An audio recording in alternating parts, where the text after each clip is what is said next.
The LA Clippers and the LA Lakers have won 2 games in a row, heading into their third matchup of the season on Tuesday night on the Lakers' home floor. Gonna be joined by the Kamenetzky brothers of Locked On Lakers to preview round 3 of the Hallway Series. What are the keys to the game for both teams? Gonna be talking about it all on today's Locked On Clippers. Locked On Clippers, your daily Los Angeles Clippers podcast. Part of the Locked On Podcast Network, your team every day.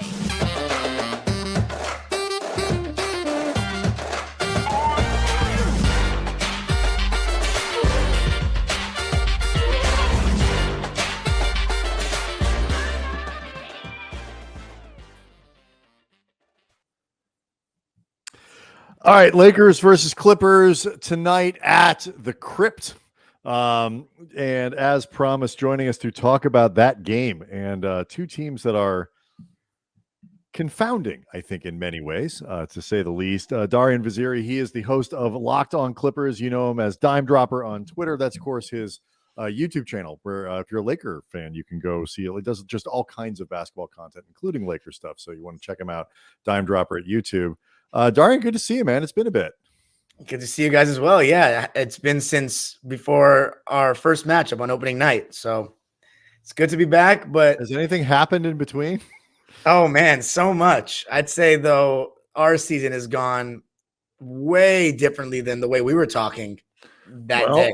I mean, both of these teams have, quite frankly, been difficult to get a beat on. And sometimes for positive reasons, sometimes for negative ones. But before we even get into this matchup, I discovered from, we follow you on Twitter, you have a lot of thoughts on Ruhi Hachimura, in part because, like some kind of freak show weirdo, you spent a lot of time watching the Wizards, Russell Westbrook's year. They're like, of your own volition, this was a choice that people you made. In Washington didn't watch Pandemic Wizards that season. I don't know what you were doing.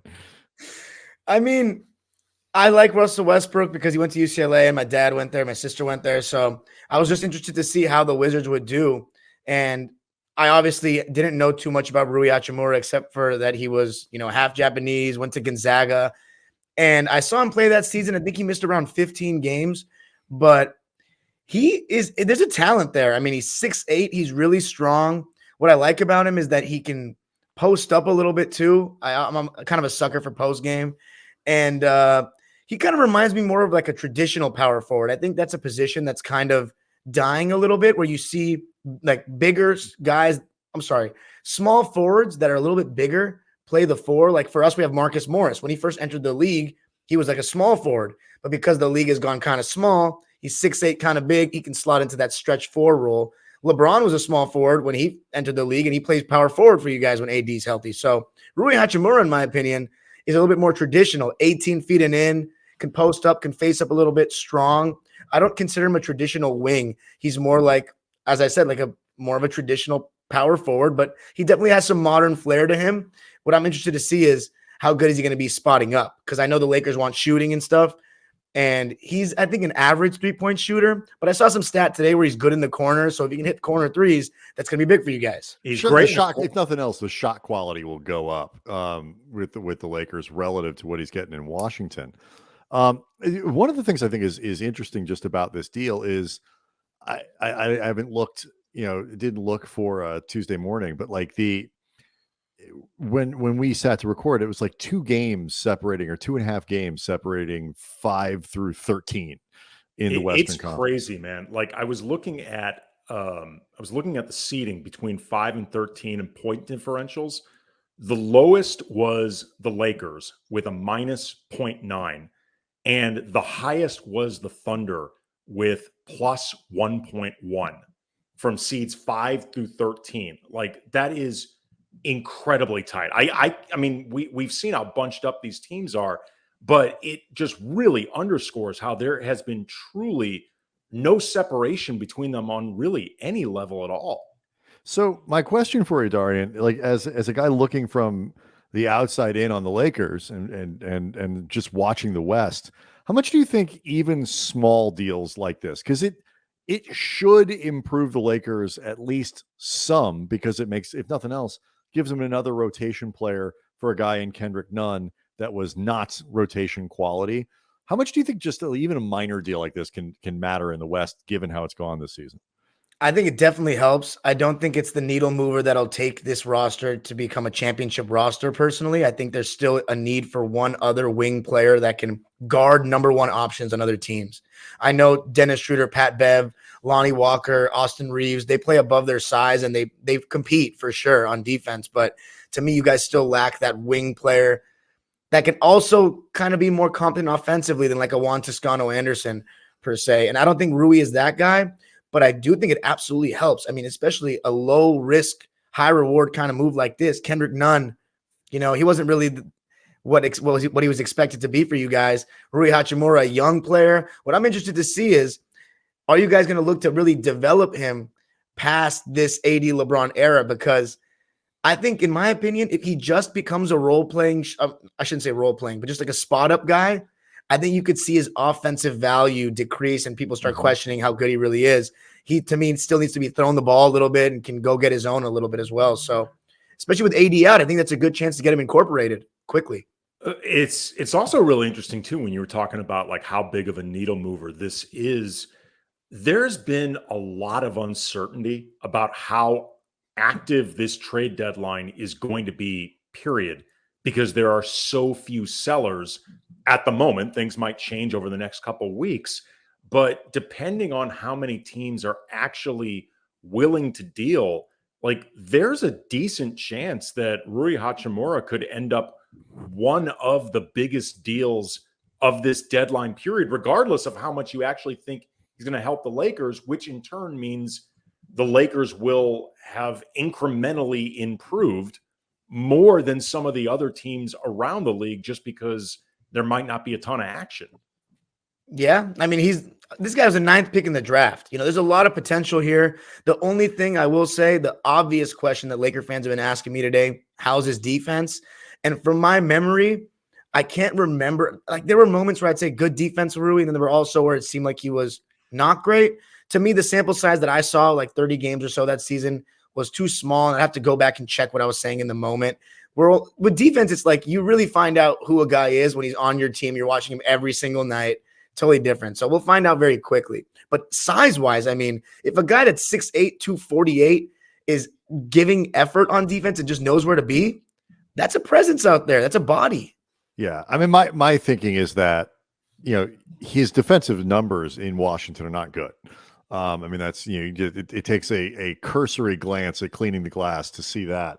But it depends on which ones. There are certain ones that are fine every once in a while, but it's inconsistent year to year. It's not that there's not a particular area where he's consistently good. He's never been a particularly good defender, at least in ways that show up in the metrics. But the flip side is he's been playing on a really bad team. Right. And I think when you play on bad defensive teams, it's hard to stand out. It's hard to develop really good habits. So, the Lakers are better. They have had better luck. Lonnie Walker started the season, who's been, came to LA with a really bad reputation as a defender, got off to a really good start on that end based on effort, attention to detail, and all that stuff, started to tail off. So I think guys can buy in, they can learn, structure around them will make him better. It's just a question of whether or not, he can, what's the upside there? Because certain guys just need to be okay defensively because they can put the ball in the basket or they can do other things. I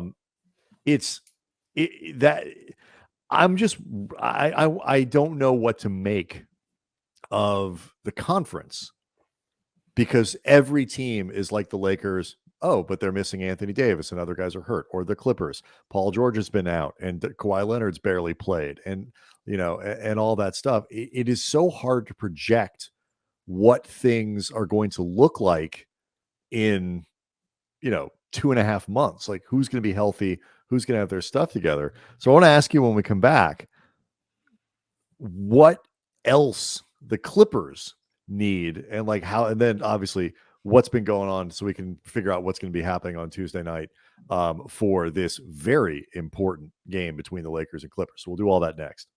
Locked on Lakers and Locked on Clippers, brought to you by FanDuel. The NFL playoffs are here, and we are stoked about our new sports betting partner for Locked On because they are the #1 sportsbook in America, FanDuel. And if you are new to FanDuel, it's even better. They got so many great features that make betting on sports fun and easy. And for new customers, join today and get started with $150 in free bets guaranteed when you just place a $5 bet, your first $5 bet.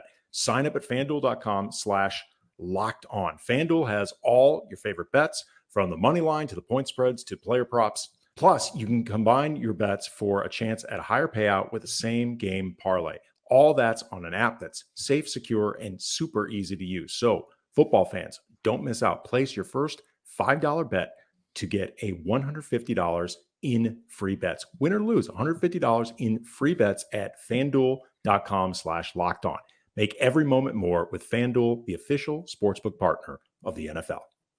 Okay, so point guard is the thing that everybody pays attention to, Darian, with the Clippers. Where do they stand on like stuff they're looking for and things they need to improve in order to shore up that roster, which had obviously really high expectations? Well, there's two things that everyone's saying about the Clippers roster that we need. One is a traditional point guard, and then another is a backup big. As far as the point guard thing, we've done this before where they tried to bring in Rondo and then they tried to bring in John Wall, because in the early 2010s, these were two of the best point guards in the game. The thing about it is neither of them are garnering enough respect from defenses to create those playmaking advantages. And I think people need to, I'm big on contextualizing the game in different eras. In this era, it's a very pick and roll heavy league. You need to be a threat to score, and that will open up everything else. With John Wall, it's similar to how they treat Russ. Teams are going to go underneath the screen with him, and I think Russ actually is still a better player than John for sure. I would agree. So John, off the ball, he's absolutely a negative. And then defensively, his effort is very wishy-washy, more often than not great. And then the team's going to go underneath the screen with him. Does he still add some pace? Absolutely. But the Clippers are a half-court team. So John Wall in the half-court, he's not that great. And then Reggie Jackson, he doesn't always really defend. And also, he's gotten a year older. And this is a guy who led the Clippers in minutes last year, who carried such a big load with Paul George missing 51 games, Kawhi missing 82 games. He and Marcus Morris were just grinding it every night, and he's been a loyal soldier, but I think it's just wearing on him. And plus, guys that can't contribute when they're not hitting shots, those are tough guys to play in the playoffs because you're going to go against better defenses, and you're just not going to get clean looks all the time. And I think Reggie Jackson at this point and John Wall, when the Clippers are fully healthy, shouldn't play at all. Wow. At all. And this is a big consensus from Clipper fans as well. The Clippers should ride with no true traditional point guard because neither of those two are good enough, in my opinion, to break through this nine guys, in my opinion, that are definitely should be playing. Now, they've been starting Terrence Mann, and from what I've gathered from your Twitter, you're something of a man stan. Oh, yeah. I mean, if there's any player I would stand, yeah, he's one of them. Maniac. But what do you like about him in terms of what he brings to the Clippers and in this role as kind of a point guard in name only? But he's also, too, I think he's a fascinating guy because he's somebody that I think Clipper fans and really like just people who follow the NBA have been waiting for this Terrence Mann breakout for a couple of years. And you see the flashes, like you see what people believe in Terrence Mann. So what's your assessment of this right now? Terrence, in my opinion, his ceiling will be a great role player in this league, a championship level role player. He's not going to be a star, but what we love about Terrence is, first of all, just the size, 6'5", long arms, really competes on defense. You want a guy that's going to compete. Any fan base wants a guy that every single time they take the floor is going to give their 100%. And that's what Terrence Mann does. He plays hard every game. When the Clippers are losing by 20, he'll still be trying hard. And you obviously want guys that defend. But the thing about Terrence also is, his mom was a coach. He spent a couple years at Florida State. He's one of the few players in the Clippers that when everyone's staring, watching Kawhi Leonard or Paul George, he cuts to the basket. He actually cuts to the basket. He likes to get downhill, and he's good in transition. And the Clippers, if you look at their roster, a lot of guys around 30, 31 years old, we're not a very athletic team. he adds a lot of athleticism to a team that's not very athletic. And the reason why we have such an attachment to him, I mean, you guys are well aware as Laker fans, the 50-year second round curse, quote unquote. We couldn't make it out of the second round. And I mean, I always said, whoa. The Clippers have never made it out of the second round? We hadn't. I had no idea. It was, I always said it was going to take a Herculean effort for them to do it. And Terrence Mann had 38 points. I always thought the Clippers just thought hanging banners was gauche and there was no need. But I assumed that they had been out. Like, I assumed they're just the most modest franchise in all of basketball. You guys have won a few titles, correct? That's always been my assumption. Hey, well, it felt like it that night when Terrence Mann had 38 points or 37 points. So that was something that, no other Clipper team had done, and he was the star of that night. So forever, he's always going to be beloved. But the thing is the defense. That's why Clipper fans are clamoring for him so much. Ty Lue has really leaned into these. And I know you guys have the same issue where Darvin Ham sometimes plays 3 guards at once, smaller guards. 4. Right? Sometimes 4 guards. Not as much lately because the guards did Russell Westbrook at center. He did 5 at one point. He put Russell Westbrook at center. The crucial difference is, though, you guys don't have many wings on the roster. We have a ton. And he still leans into it. So that's Ty Lue, obviously I had so much praise for him before the season, but he's not had a good season. He's leaned very much into the guards. John Kennard and Norman Powell and Reggie, those 4, 3 of them have been on the court all at once. Robert Covington has had so many DNPs. Terrence Mann has had games where he's played less than 10 minutes. And now finally 45 plus games in, we're starting to have them play a little more. Reggie play less. It's just taking too long to figure this out.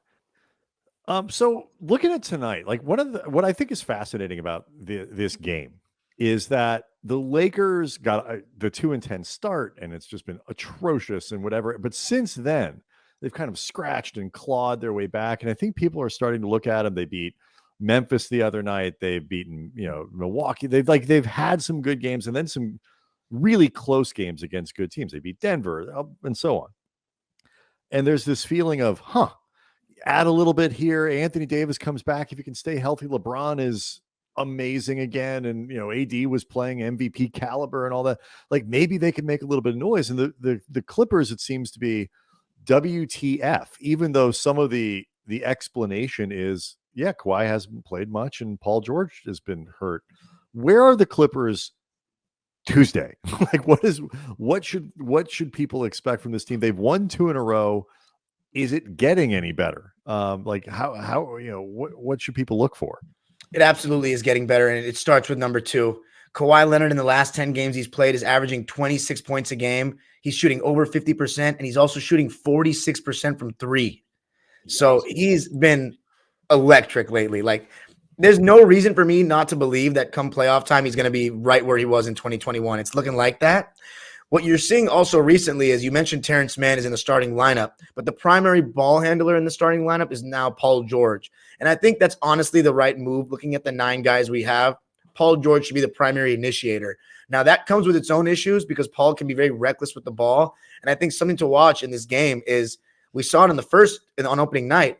Patrick Beverley has a way of hounding Paul George. And when Paul likes to dribble at the top and face up against a smaller guard like that's very scrappy, quick hands, Bev does a job of agitating him. Paul George is going to have to lean into his size, maybe go to the mid post and just shoot over the top of Bev. Because when he puts on the floor, Bev is reaching. And I don't want Paul to get flustered, but that's an evolution of the Clippers. You're going to see point Paul George, a lot of Kawhi, and Norman Powell has been playing such amazing basketball lately. Like, I'd be shocked if he has a bad game, honestly. Has Ivica Zubac been slowing down a bit in January? Looking over some of his splits, it seems like that. And in particular, I ask about that because the matchup with him and Thomas Bryant could be really big. And Bryant's coming off maybe his biggest game of the season, a career high in points. Arguably his best game of his career. Yeah. His numbers look crazy right now, Thomas Bryant. I mean, you guys give me some insight on that. Like, shooting 40% from 3 on the year? I think he understands first and foremost how LeBron can make him richer. Oh yeah. He figured out real quick how to play with LeBron, how to play within his skill set. How to play with very Russ, impressive, too. And how to play with Russ, but very, very impressive what Bryant does. he shoots basically from 3 places. The rim, which is where most of it is, 3-pointers where he's shooting very well, but like he had some good seasons in Washington doing that as well. And then he's got a nice little elbow free throw jumper that he takes sometimes, but that's it. Like he doesn't shoot from other places. Runs the screen and roll really well with LeBron and Westbrook, and follows. This is where, you know, the Clippers are going to have to be paying very close attention. Follows plays really well. He is a good offensive rebounder, great with the putbacks, Great hands. all that kind of stuff. Just tons of energy, great hands. And so he's not going to be an inefficient player for the Lakers. Always is going to be exactly where he's supposed to be. Times the roles really well. Not a good defender. I was going to say where the Clippers will have the advantage here is Zubats will, I think, be more effective defending Bryant than Bryant will be defending Zubats. And if anything, if Zoo goes aggressively at Thomas Bryant, he could get him into foul trouble. Because, I mean, Zoo is a really skilled guy, but at the same time, like, again, looking at some of his splits, you know, in January, they're not bad, but they're not where they were earlier in the season. And there's a lot on him in terms of his position. It's basically him and nobody. And I think that's what it is. I think that's why he's kind of slowed down. I think he's honestly been worn out a little bit. He's just not as quick on his feet as he was in the beginning of the season. And I also think when Kawhi comes back and when Paul are back, it feels like he's, I don't want to say lesser, but his role goes down, it seems, because what Ty does is he leans more into the small ball wings, and that obviously reduces Zoo's role just by definition of having no big out there, but also sometimes dumping it down to him. I personally think, and a lot of Clipper fans feel, that he should get like 3 or 4 dump downs in the post a game because he's a decent right-handed jump hook. Like, he's pretty skilled.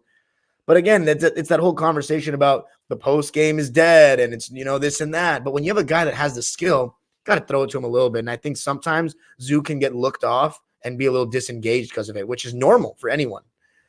Go ahead, Andy. I was going to say, where are you looking most specifically to see the Clippers attack the Lakers? I want to say, is LeBron going to guard Kawhi Leonard? How's LeBron's defense been to you guys lately? Comes and goes. I mean, he's been doing so much offensively. Yeah. And this is where but it's a good point. This is where the Lakers have always run into trouble with the Clippers is you need to figure out how to guard LeBron, or you have to figure out how to guard Kawhi and Paul George on a team with no wings. and Anthony Davis. Anthony Davis. Who always scares me. Pat Bev is going to guard Paul George to start the game. I'm almost confident. I'm almost positive of that.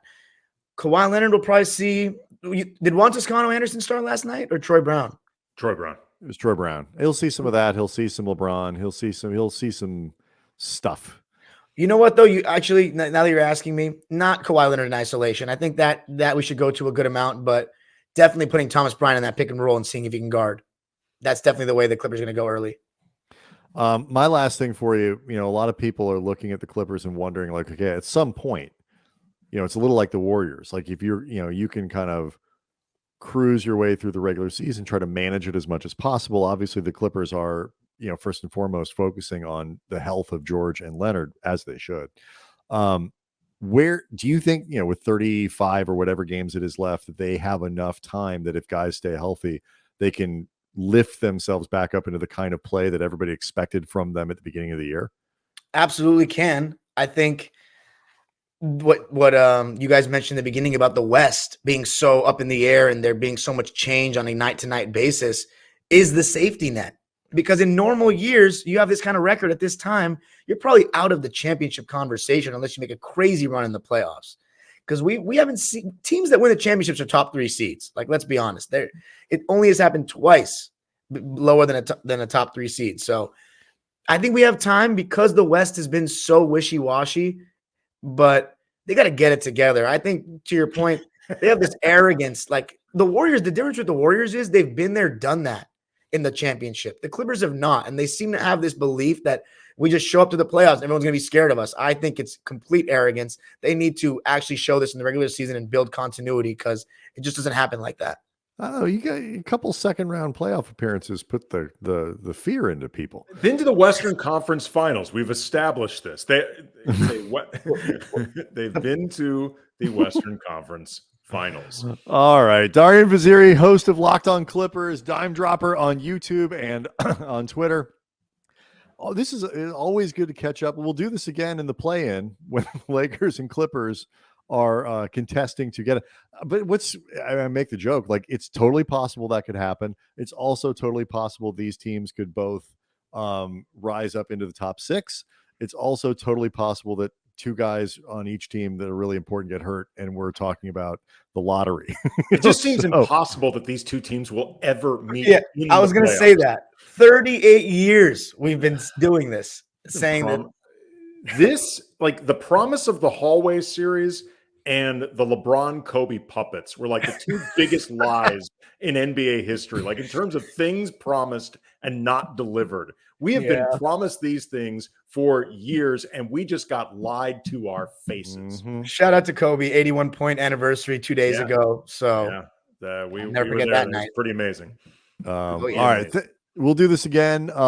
Thanks so much for making the time. We appreciate it. Thank you guys for having me, as always.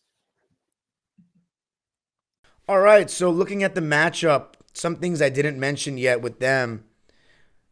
LeBron James has scored 40 points or more against every single NBA team in his career except for us.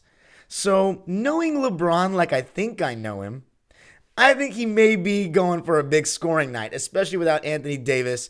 The Lakers trade for Ruhi Hachimura, I don't think will process. He won't be suiting up on Tuesday night. So expect a big LeBron game. Now, it doesn't matter whether he scores 40 or more if the Clippers win the game. I don't care about how much LeBron scores. As long as the Clippers win, that's what's important.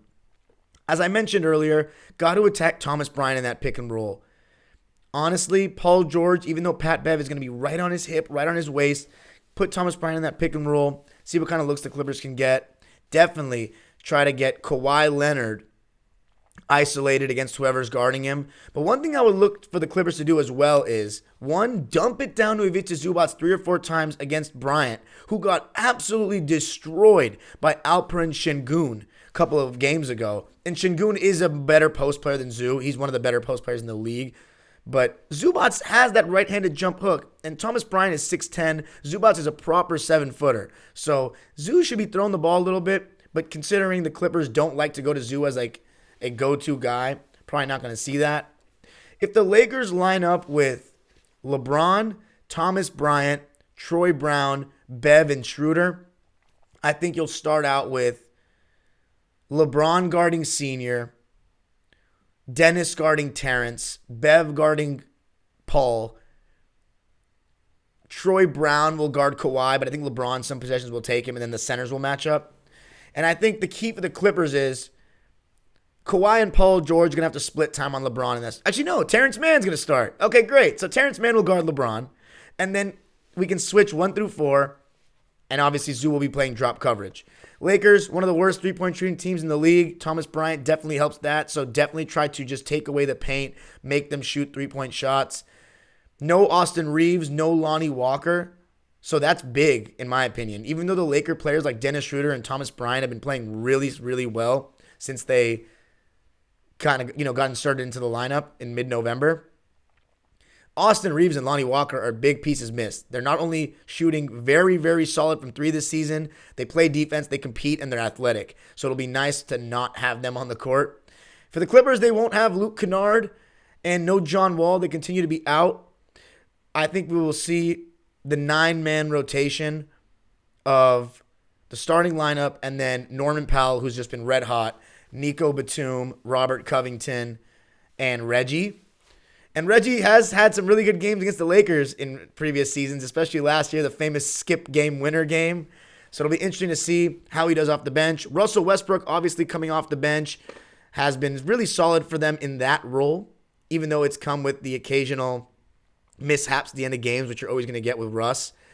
But I think the Clippers, if the Lakers have the Lakers have had the tendency this season to play 3-guard sets just like the Clippers, but that's because they don't, as I mentioned earlier with the Kamenetzky bros, they don't have that many wings. So the Clippers should definitely look to isolate certain Paul George, Marcus Morris, Kawhi in the mid-post against those guys. Paul George, even though he's going to be playing a lot of point PG against Pat Bev, he needs to not dribble as much as possible facing up because he will lose the ball. He will lose the ball. There are going to be fouls that will go uncalled. He's going to poke some balls away, Pat Bev. So if Paul can get to that mid-post, turn and shoot right over the top of him, get Pat Bev in foul trouble, that would be really nice. But I think when Kawhi is out there and he's already operating in the mid-post, you see a little bit more resistance from Paul to operate in those areas. He'll want to play the point forward role, which is fine. But at times, you're going to need Paul George to be a bucket because certain guys just can't guard him, and Pat Bev shouldn't be able to guard him. But if I'm the Clippers attacking Thomas Bryant in that pick and roll, what I would actually love to see is Kawhi handling the ball, Paul George come set me a screen, put Pat Bev in the pick and roll, and see if he was willing to switch on a Kawhi. Because Pat Bev may be able to agitate Paul George's high dribble, but Kawhi Leonard's just going to go grown man bully ball on his ass. But anyway, Clippers and Lakers, going to be fun. One team is going to get a 3-game winning streak. One team is going to have their 2-game winning streak snapped. The Clippers have won 9 games in a row against the Lakers, all since Ty Lue was hired, going for 10-0 in the Ty Lue era on Tuesday night. It's got to be a win for the Clippers. Got to be. They're the better team. No Anthony Davis. No Austin Reeves. No Lonnie Walker. I know the Lakers are playing better of late, but the Clippers got to go out there and get the job done, get a 3-game winning streak, and just keep on keeping on and start to build a little bit of rhythm. You can find me on Twitter and Instagram at DimeDropperPod. Make sure to subscribe to Locked On Lakers and Locked On Clippers and answer today's pin question, which is, what are your keys for this game? Where should the Clippers look to exploit the Lakers on defense? Meaning, who's the weak link for the Lakers defensively? Who do you want to see them put in the pick and roll? That kind of stuff. So who should the Clippers, where should they look to attack offensively? And who on the Lakers defense should they attack? Let me know. Subscribe to Dime Dropper on YouTube. You already know, Laker fans, Clipper fans, anything, especially if you're a Clipper fan, of course. Subscribe to Dime Dropper on YouTube. And we'll be post-game. We'll have an episode post-game. Have a good one. The age-old proverb continues. Go Clippers. Let's do this.